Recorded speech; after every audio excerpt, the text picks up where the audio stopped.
Welcome to Power Lunch Live. I'm Rhett Power, your host. It's good to be with you here today. Cannot believe we're already in March in 2021. Been a really interesting year. But anyway, the point of Power Lunch Live is to have today's thought leaders, best-selling authors, people doing amazing work in the world that we should know about and that we should learn from. And so that's what we're going to do today. I think we're going to have a really interesting show with a new research that's out on STEM and diversity. And so I think this is going to be a fascinating conversation. Now, what we do here is, that you can ask questions live. We broadcast on LinkedIn, we broadcast on Facebook, YouTube, Twitter, and I think something else, one or two other platforms that I don't even know. But we monitor those platforms during the show. And so if you ask your questions, we try to get those to our guest so that we can keep you informed and we can learn something. So today I've got Dr. Caroline Harper. She earned her PhD in political science with a concentration in politics and international relations from Howard University. Currently, she is a lecturer at Howard and a Mellon American Council of Learned Societies ACLS Public Fellow. I've also got Vanessa Thompson today. She's a researcher and economist from UC Berkeley. She's worked at Google, the United Nations, the Nature Conservancy, Jane Goodall Institute, and the World Bank. Her work in STEM has been congressionally recognized and continues her work in the lab of Nobel laureate Dr. Daniel, is it Kamen? Yeah. Kamen? Okay, that's what I thought. So I've got two really, really amazing people here to talk to us. And thank you both for being here and taking the time. Yeah, thank you so much for having us. Yeah, it's a real pleasure. And I hope we get some really interesting questions today from the audience. But I want to start with you, Vanessa. You conducted this research at Berkeley. Can you tell us about some of the interesting results, some of the highlights that you think are really, really important that you want to talk about? Yeah, absolutely. Well, just thank you again for having us on the show. I feel so honored to be presenting this research with Dr. Harper. And as you said, I've been working on this research for over 3 years in Dr. Daniel Kamen's lab, and we found some really interesting results. We found that Latina women have actually closed the gender gap in technical college entrance exams, and African American women actually outnumber African American men 3-2 in those same exams. So we're particularly looking at AP exams, or advanced placement high school exams. Mm-hmm. It's really interesting because when we look at this early stage in the pipeline, it can really indicate some larger trends later down in the pipeline. And after decades of research showing women of color behind, this shows a context that counters the traditional narrative, which is interesting. And the reason that we look at research like this is that increased women and minorities in STEM is correlated with having more revenue and productivity in the workplace. So it's a really important research, and that's why we found these results particularly interesting. Dr. Harper, I want to ask you, you've done a lot of work on racial and gender equity. Why is diversity in STEM really important, and what makes you encouraged by this report and by this research? Yeah. So, when you start talking about diversity and why does it really matter, we have these conversations not just in universities, but also in corporations. It's all about perspectives and experiences and how we see problems and how we look to solving those problems or coming up with solutions that last sustainably across all communities. So when we talk about diversity, we're really talking about finding ways to really reach a new consensus, but also finding new ways to actually deal with real problems. Like, as we're seeing right now, the things that are happening in Texas, the recent freeze that happened, those are impacting communities of color, and those same people can provide those solutions. Or if we talk about everything from the pandemic, it's a woman of color who led the research on the vaccination. So we're really talking about finding ways to address new challenges, and that's why diversity really matters and thinking about it differently. I mean, we hear a lot about STEM, and I think most people get it. But can you guys define what STEM really is? Yeah, absolutely. So STEM stands for science, technology, engineering, and mathematics. And the reason that it's so important to look at those fields is they tend to be some of the highest paid fields. And especially when we're looking at, COVID and, like you said, Dr. Harper, freezes in Texas, a lot of the professionals in those fields are the ones that also provide the solutions. Mm-hmm. It's also notably one of the worst in terms of not having enough diversity. So that's why this research is so important. Okay. And so Talk about some of the fields that we're talking about here when we talk about STEM. I mean, we think of high tech, but it's not just high tech, really, is it? It's environmental sciences, it's climate, it's It's everything from, if we're talking about even COVID right now, what we're talking about is the biological sciences, right? That's part of STEM.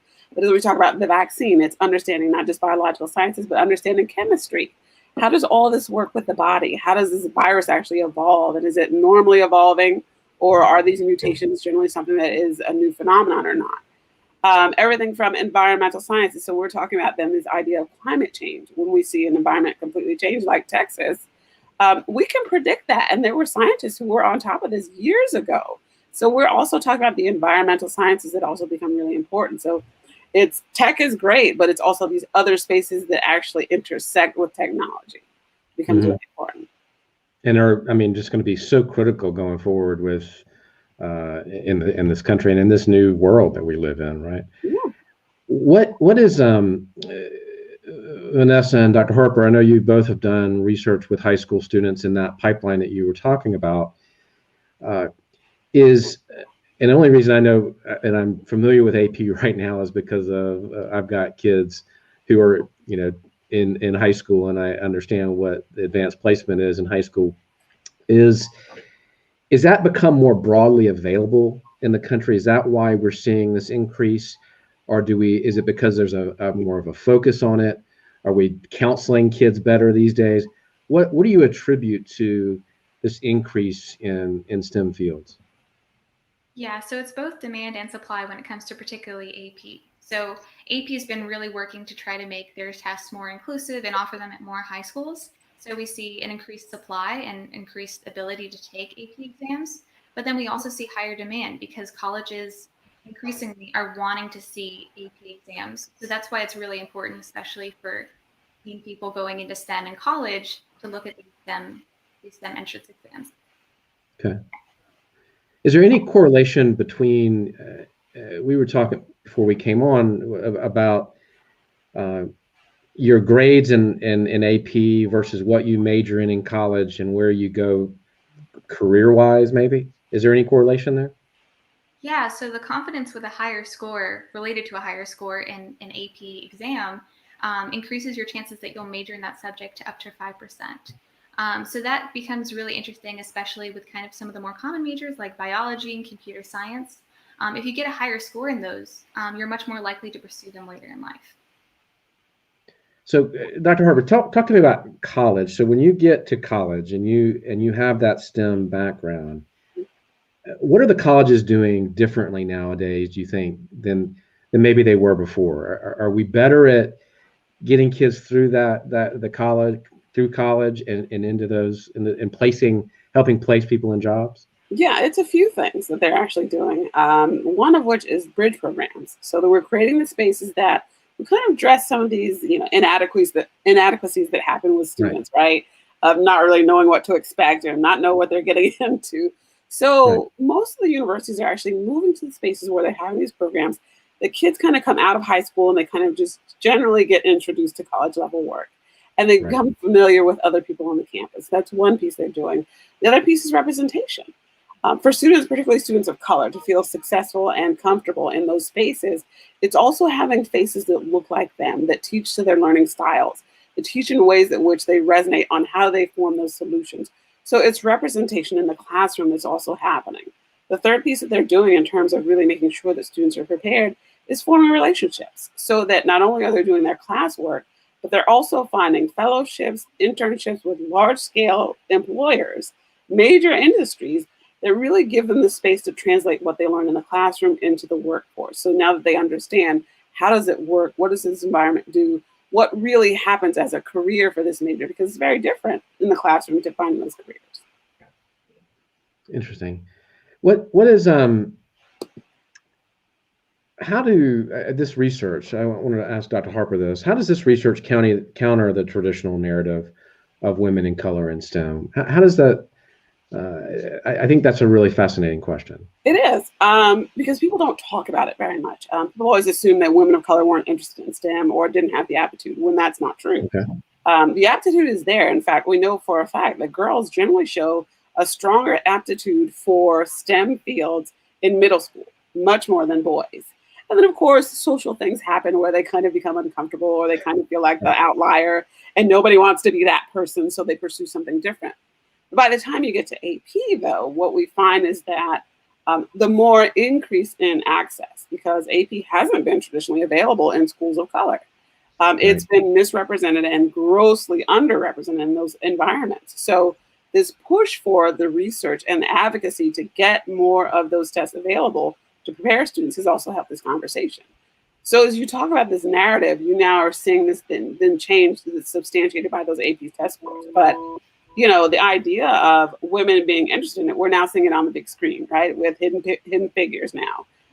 But then this promotion of other women who have done much more in the field. So, in terms of this narrative, it's changed because we're seeing more people. We're pushing these conversations in different spaces, in as many spaces as possible, to the extent that we're now hosting national conferences for women of color to gather together to talk about their experiences and also drive the momentum for tech and STEM. I find that fascinating. I had no idea that it really starts in middle school. I mean, that's really interesting.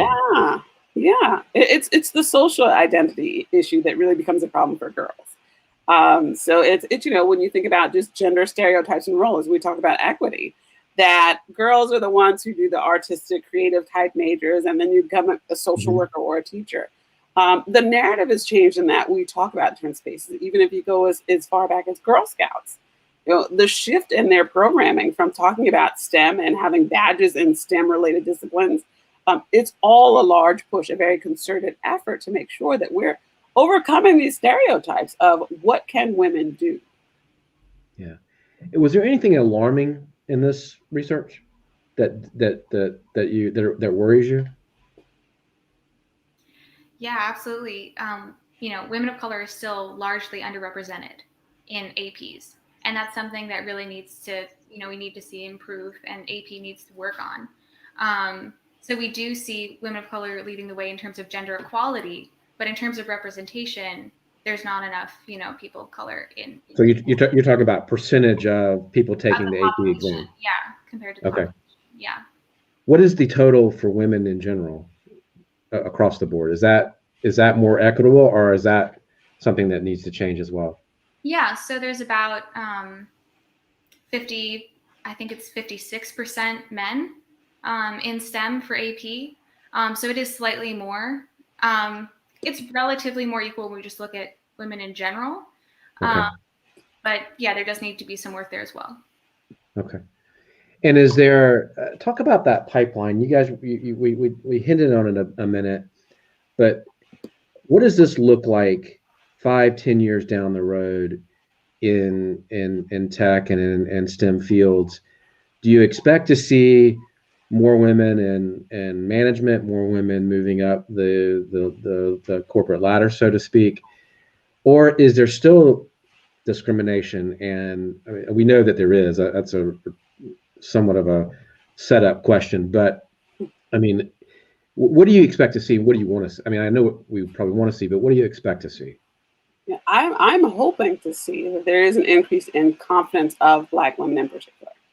That, we are talking about, the reality is that from 1995 to 2004, 46% of Black women who actually pursued STEM degrees came from HBCUs. 46%, that's a huge number. And even now, when you start talking about who are the people who earn these kinds of degrees, they're coming from HBCUs. So I am hoping that this research will really give some credence to the kind of work that people are doing just to get to the stage where they can actually compete. But I'm also hoping that this proves that these people are very well qualified, unbelievably experienced, and capable of doing the work. So what I'm hoping to see with this research is that we see perspectives of preparedness and levels of competence and also levels of contribution open those kinds of doors in corporate spaces, because we know that for all of the education that Black women have, they're still grossly underrepresented in the workforce. And if they are represented in the workforce, they are grossly underutilized in their skill set. And that has to change. How do you change that system? I know this is I don't know if we're going to come to an answer to this, but how do you change that system? I mean, how do we make progress there? I know you've given that some deep thought. Yeah. Yeah, I think part of it happens where we're really being intentional about going outside of the bubble. Part of it, when you think about recruitment, I think, and I've worked with a number of organizations where their level of recruitment for people of color means they're going to predominantly white institutions, and they're finding the handful of people who will meet their checklist of what's a qualified employee.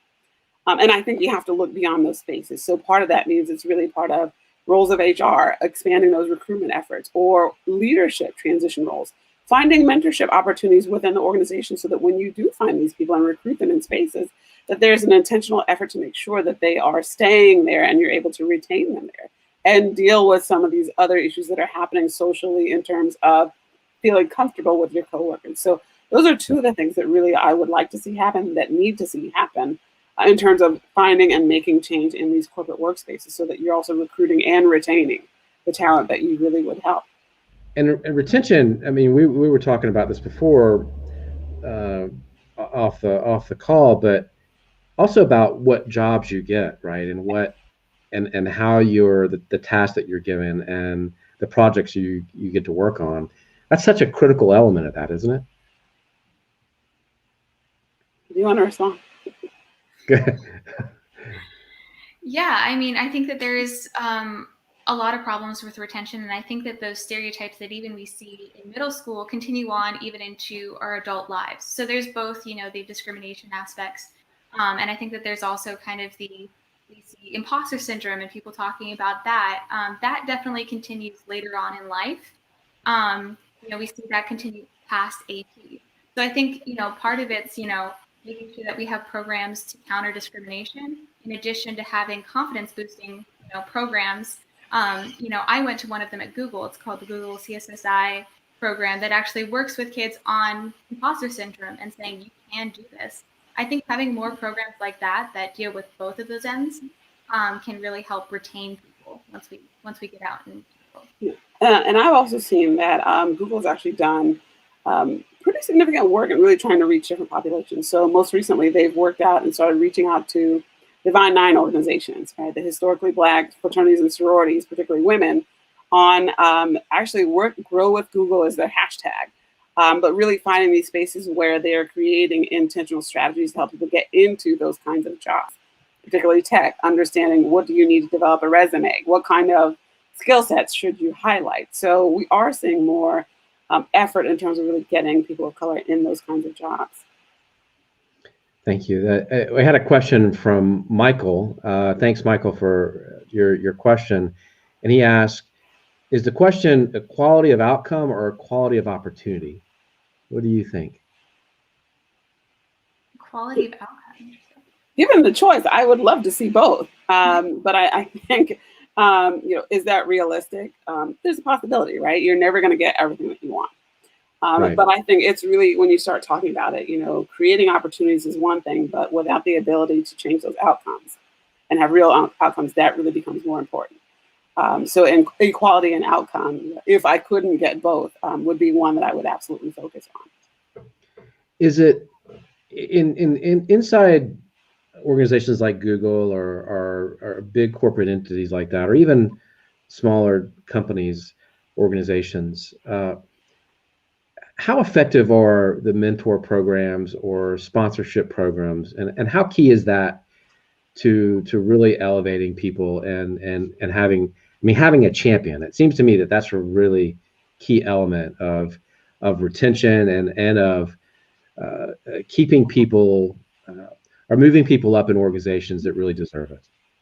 It's critical because we know for a fact sometimes it's not what you know, it's who you know. So these relationships that you have within an organization, those are the kinds of things that actually prepare you and propel your success. I did research many, many moons ago on the impact of informal networks within a corporate environment, particularly for women of color. It's understanding who to meet, when to meet, people feeling comfortable with you, being introduced by the right people. But it's also, these are how you find out about some of these spaces where there are maybe promotions that aren't publicly available, or jobs that come out that aren't posted on a job board, but it's an internal promotion We want to find someone who knows the culture, who understands how they work, institutional knowledge, and those things happen through these informal mentorship opportunities. So without having kind of a champion or someone to kind of give you the ins and outs, it's really difficult to move forward. It really is a space where if you're going to be successful long term, you have to have people who are on your team, part of your village, who push you forward and make sure that you're exposed in different spaces. Because even if we talk about a general meeting, someone saying that this is the kind of work that you've done, or these are the kinds of results that you've gotten, somebody else who has some level of confidence in what you're doing and pushes that to the table helps people be successful in these workplaces. So mentorship opportunities within organizations really become critical to your success. Are we doing okay at that in corporate America, or are we failing miserably? What is the grade we get, Professor? There's been some success. Yeah, it's worked, and we know that it works. But again, it's making sure it's even for those mentorship opportunities, even for having the right environment and the right person kind of push you forward. Is the organization and its culture ready for you to be in those spaces, right?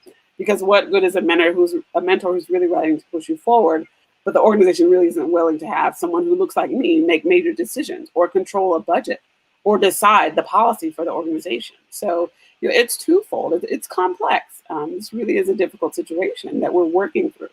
But this is why the work that we do is important. Right. And it's going to be continuous. That's why we're all employed, right? I had a question from audience as well about Latino women, and was there any research done? Did the research include Latino women, and what was the outcome? Yeah, absolutely. So it was really interesting because in these technical college entrance exams, it was the only racial group that showed equality in terms of gender.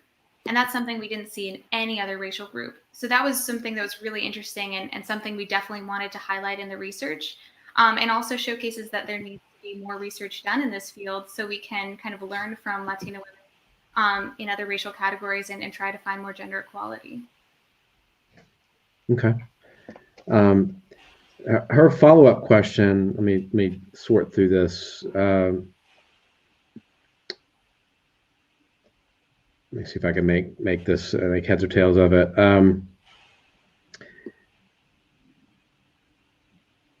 So what was the gap? Okay, so what was the gap between Latino women and Latina men, if there's any idea on that?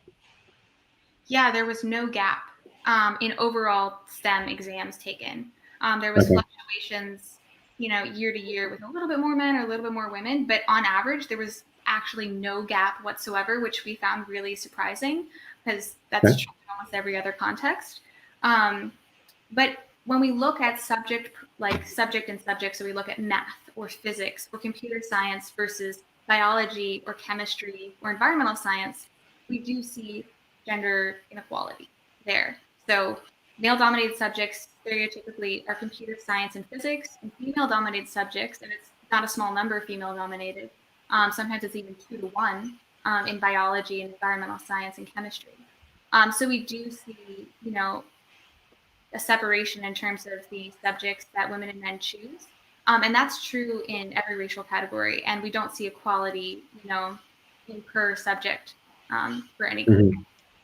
Yeah, and I think even for the workforce statistics, you see some very similar data points for Hispanic women and Black women. When you talk about women who are particularly of color, it is, maybe a 1 percentage point difference between Black women and Latina women. So we're talking about these numbers are very closely related, but there are similar problems, and they're experiencing very similar outcomes in terms of job availability and acceptance within the workforce compared to Asian women.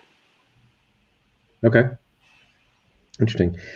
I got another question, and from Jessica. She says, "Are there any particular strengths with African American and Latinx high school students, STEM students, women that came out in the study?" Yeah, absolutely. So we saw African American women outnumbering African American men 3-2. So we see actually a dominance of African American women in STEM. And what's interesting too is when I was talking about how per subject there's some gender differences. When we look at male-dominated subjects like computer science and mathematics, the gender gap is less for African American women in those per subject categories. So we do see a lot more gender equity. There's still, there's still a gap, but it's a lot less compared to other racial groups. So that's something that's really interesting to see. One of my favorite statistics, the strength for African American women, was actually in biology and environmental science. So I thought these are the two biggest issues that are going on right now. I mean, and there it is. That's job security right there. There it is. If we could get people to believe the numbers, that's the great numbers. Like they're there, they're ready, they're willing, and they're going to be ready to work in a few years. So let me ask you, this wasn't a question I got from the audience, but that question kind of prompted it. With decline of young men going to college and to university, I mean, it seems to me that in 5 or 10 years, there are going to be more women in the workplace. So it's going to force some of this change and some of the systemic change, culture change in organizations. It's going to kind of force it, isn't it? It will. I mean, I just don't see any way that changes. No, I mean, and any data that you looking at the labor force, it is becoming overwhelmingly woman dominated. So, we just saw the first woman as vice president, right? So the reality is the quality, the capacity, the ability of women to have very tough jobs is changing. Are willing to even accept those kinds of jobs now. It's starting to evolve. We've become more comfortable with people's ability to adapt in difficult environments, particularly for women, to make tough decisions, which they do every day. So we're becoming more comfortable with it. And so not only are we going to have to become more comfortable with it, but these are going to be the people who are going to do the jobs. But this isn't new, right? Not to mention, many moons ago when we went to war, when men were out to war, it was women who took those jobs that were predominantly men, right? And that's kind of the force that really pushed people to become more comfortable with women in these jobs that were historically occupied by men. So we're going to see that as our world continues to change. Part of it is going to be circumstance, right? We're looking at, again, a pandemic. We're talking about major implications for climate change. This push for green jobs, it's going to push whether or not we really believe that women can do these jobs. Go ahead, Vanessa, go ahead. Yeah, I'd like to add on to that too. I think that one of the challenges that we do see going forward, though, is, who's going to be hired and promoted. So we see a lot of women at the bottom, and this is true with almost every, STEM profession and profession in general. We see a lot of women at the bottom, but not at the top. And we see that just as true in high school as well. So women are actually outscoring men in math, science, and technology in general. But when we go to high performing spaces like advanced placement or STS, which is a big science competition that's very competitive, the number of women drops significantly. And then when we choose the finalists for STS, the number of women drops even further. So I think that, there needs to also be culture change too. So even though we're seeing more women go to college, that doesn't necessarily mean we're going to see more women CEOs if we don't change culture and show women that they can take risks and not be, abandoned by certain, professional spaces too. So I think that there needs to be a lot of work done for women and women of color in terms of the culture change to accept them in, higher positions of power as well. Are we seeing any increase? I was just looking at another question come in, but do we have any increases? And I don't know if we know that, if you know this, and I'm certain it wasn't in the research, but is there an increase in African American, maybe Latinx entrepreneurship with young people? Yeah, absolutely. Even as we talk about technology has been a really big driver for that. Just because there's more platforms for that to happen, right? And there's more spaces for that to happen. So we've seen numbers, and we've also saw, policy changes that really encourage that. So even in the Obama administration, there was a significant push for not just more people of color in, pursuing STEM degrees, but also funding for smaller companies that were in fact women or minority-owned companies. And that's where that entrepreneurship piece really started to grow. Way back, you can go back to 2012 and start looking at numbers. And now, we have an abundance of conferences, even now. Wonder Women in Tech, particularly it's a STEM-based conference that it's a global perspective on women being in these spaces. But entrepreneurship isn't new. It's not new to these communities. When doors have been closed, we've had to create opportunities. And so even in STEM fields, we're seeing now more consulting, more advising, more technology-based companies more medical innovation companies, we are seeing huge numbers start to shift in those populations, particularly for women of color. I want to go back to the what you were talking about earlier with the programs when you go into college, because I know, for example, my kids live overseas, right, and they're not as exposed to internships and things that maybe kids would normally have. Mhm. What opportunities you talked a little bit about intern? Can we dig into what it's like coming into school and the exposure you get, because you don't know. I didn't, but I'm looking at my own kids right now. They have a million things that they're interested in. How do you get through that in a STEM field? And I mean, what is that like? What do you get access to? What kind of programs do you get access to sort of figure out what you want to do? Yeah, it depends on your institution. But of course, no matter what major it is, for any student coming into a college, navigating the entire space is always difficult because you don't know. Students aren't walking in knowing what they want to do. Some do, but for the most part, most kids will change their major at least 2 or 3 times by the time they're sophomore. So the great thing really is everything from, there's prerequisites before you can even get your internship, right?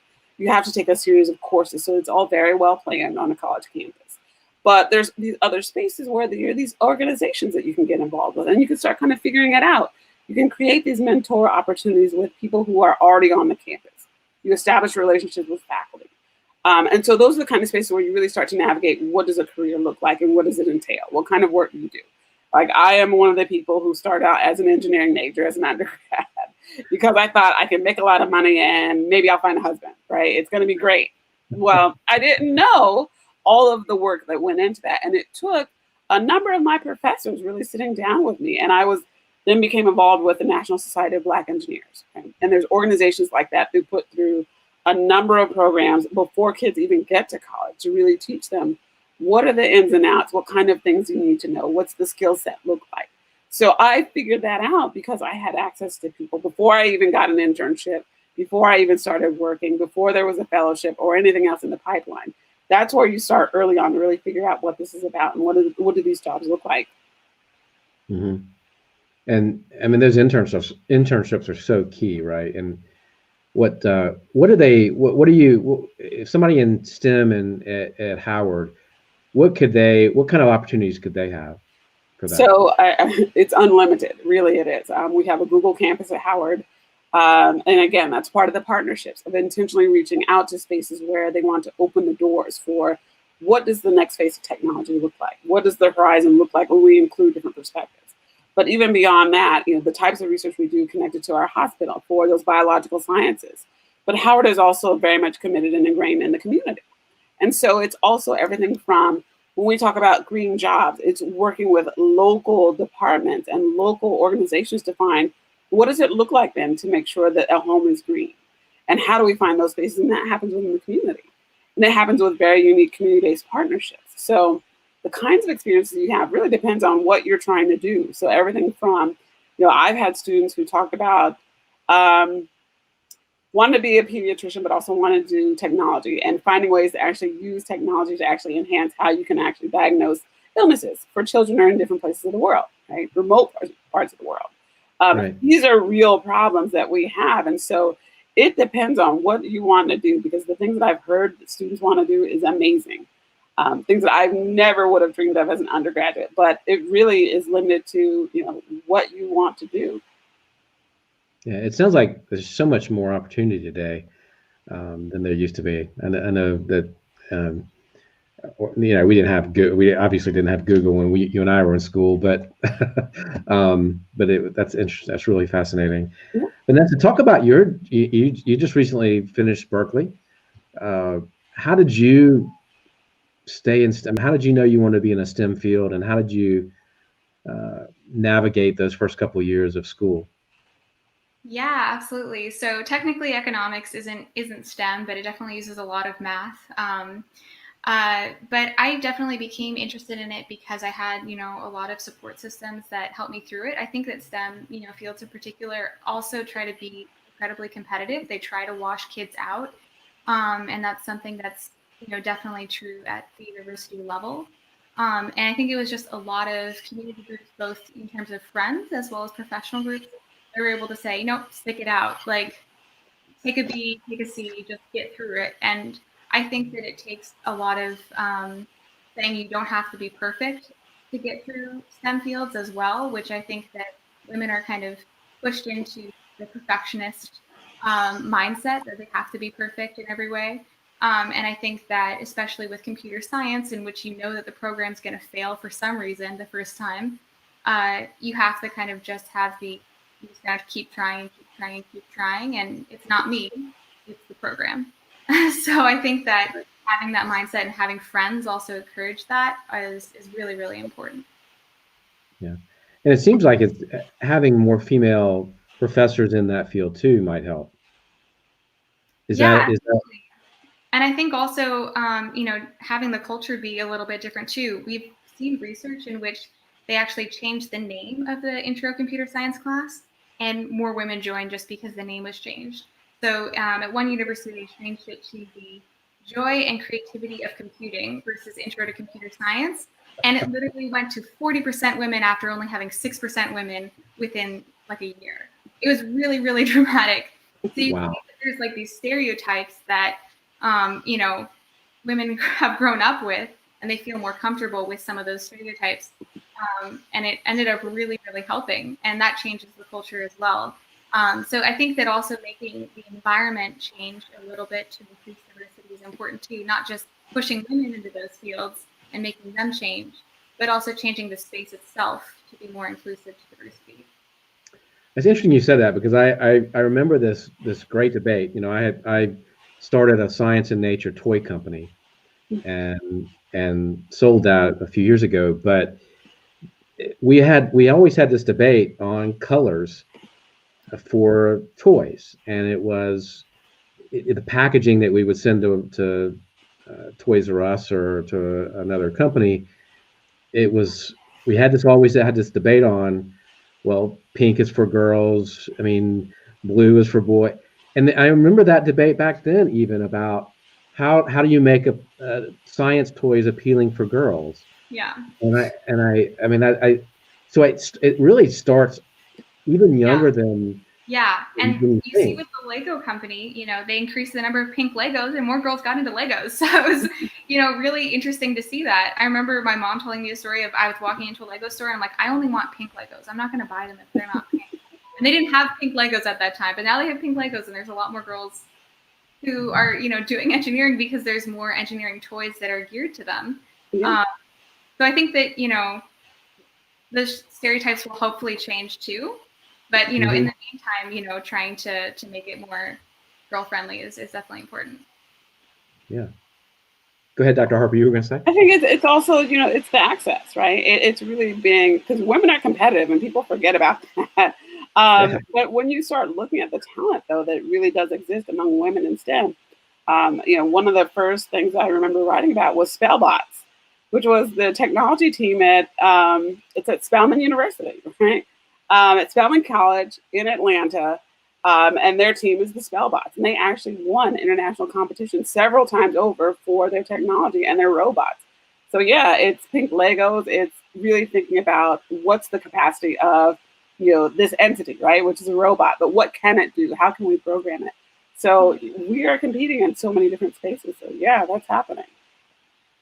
And I think too, we see even with math as well too, it's taught and geared towards men as well. And so I think that when we change those spaces, we also see more women, included. I started a nonprofit a few years back that actually made math more creative.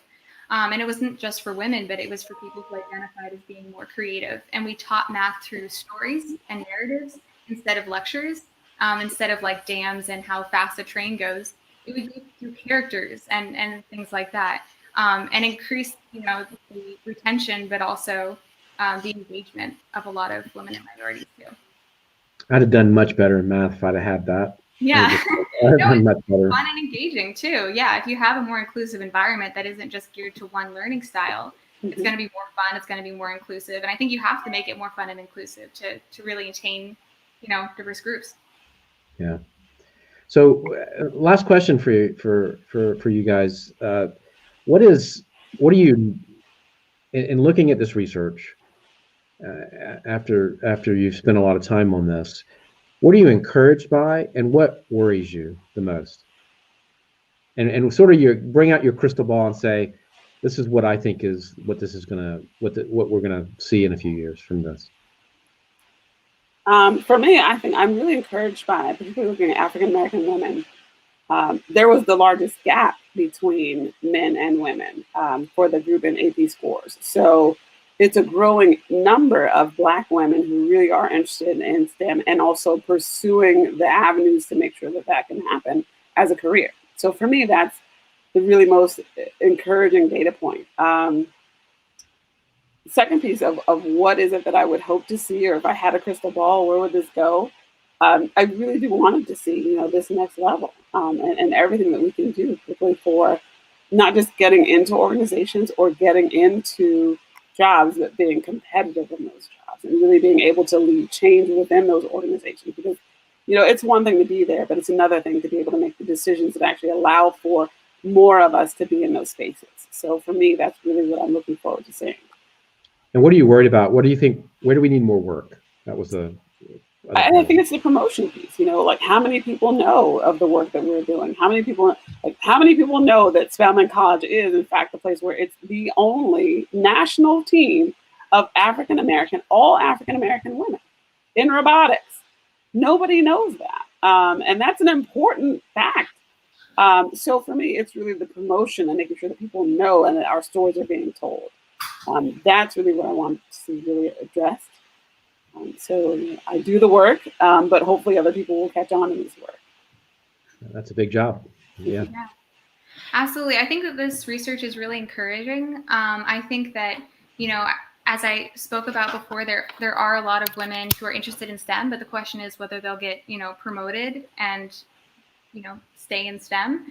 I think that we have to do a lot of work in terms of our culture changing. I think that a lot of, boards and directors and CEOs are like, we need more women, or, we need more diversity. We need more people of color. And they'll kind of send it to HR and then they'll create a program for it.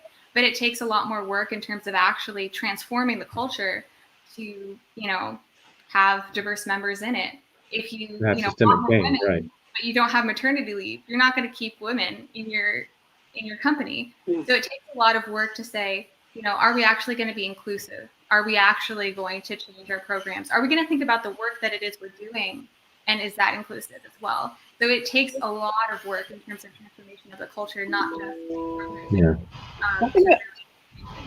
Yeah. I think the other piece, though, is also, for the absence of women in these spaces, it's the contracting as well, right? It's that third party that you have to then introduce. Because we know that no one does all of their work internally. A lot of times there is a subcontractor somewhere that's doing the work. So I would also really like to see that other space where these women who may not be able to get into those larger organizations, these smaller entrepreneurial spirits that are out there have a place as well, so that their business can grow, so they can find those solutions that, they may not have been able to get a job in a major corporation, but they've started their own. And they become a contractor where they then can create the space to still do that work. So I think, even looking at who's chosen as a contractor becomes really important. And that's actually a really, really great point, because in this day and age where we're farming out so much work externally, and in this economy where if you're privileged, you can pretty much work from anywhere because you're privileged.